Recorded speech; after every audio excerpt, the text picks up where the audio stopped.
AEG induction hobs are easy to clean and maintain, and as they create heat directly into the cookware rather than the surface of the hob, spillages won't burn on as easily as they do for ceramic and gas hobs.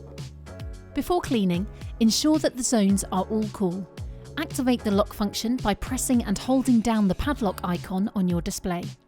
This will avoid you accidentally activating the hob during cleaning. Start by using the AEG No Scratch Hob Scraper at an acute angle to remove any food residue or stubborn stains. Any plastic and sugary substances should always be removed immediately.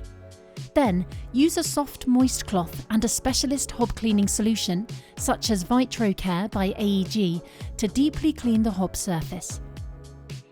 Finally, wipe the hob down with a soft, dry cloth. Don't use abrasive cleaning materials such as scourers, as these can scratch. Once clean, deactivate the lock function by holding down the padlock until the controls reappear. To keep the hob looking and working its best, we advise wiping it down after every few uses. You should always ensure that the base of your pans and cookware are always clean and dry before being placed on the hob. Most spills, like water rings or fat stains, can be wiped up once any residual heat from cooking is gone. If you need any more help or advice, our consumer care team will be happy to help.